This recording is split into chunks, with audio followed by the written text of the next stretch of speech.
Bright Tuty. Every student matters.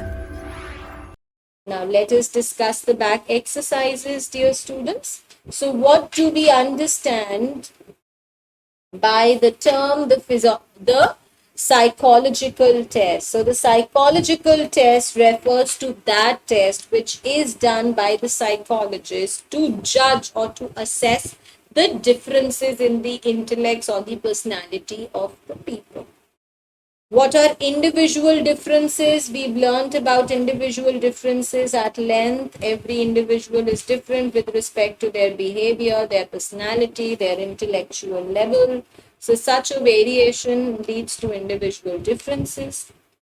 How does race and the nationality cause individual differences? Now, race and nationality play a very important role in deciding the difference in the people, the nation that they belong to. For example, if a child belongs to a different country or a state or to a different race, their eating habits, their dressing sense, their speaking sense, everything is going to be different. Now, what are the mental differences in the students, in the individual? The mental differences refer to the difference in their aptitude, their abilities, and their skills.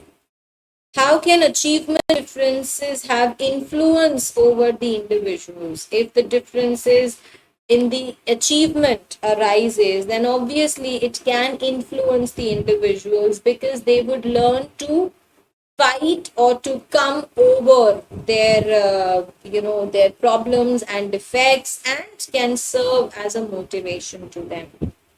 What is defective speech in children? When the child is fumbling, is stammering, has a low pitch or a high pitch or no speech at all.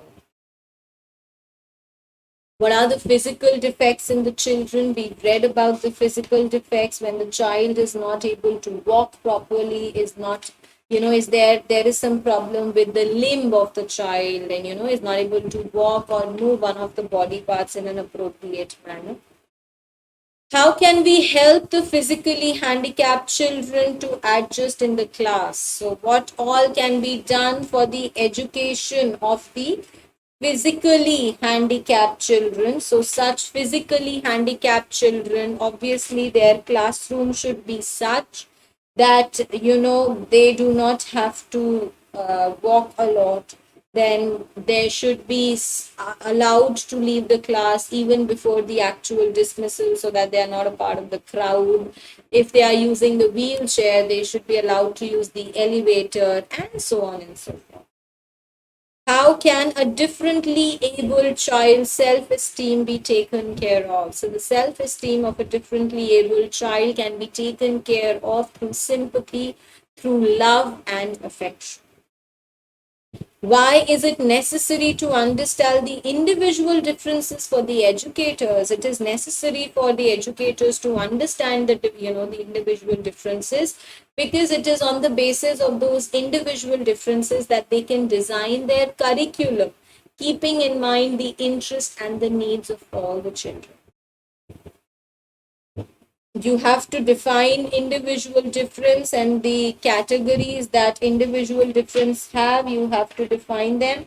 So the categories that we have are inherited and acquired. Under inherited also we have physical, mental and temperamental, and acquired is social, cultural, emotional and education. Why is it important to assess the individual difference? It is important to assess the individual difference because that is how an educator can place them in the appropriate section, classes. The categorization can be made. This helps the educators and the counselors to guide the children towards the correct stream that is appropriate for them. How does planning play an important role in education? Planning plays a very important role because it is only because of appropriate planning that one can understand the needs and the interest of the children, and then the correct curriculum, timetable, teaching methodology is planned so that everybody derives the maximum benefit out of what is delivered. What is a special child? Who is a special child? Again, those children who deal with some sort of mental disabilities, they are known as special children. What is the general requirement for such special children? So such special children, they need to be taken care of very well. They need to be, understood and loved and treated in an affectionate manner.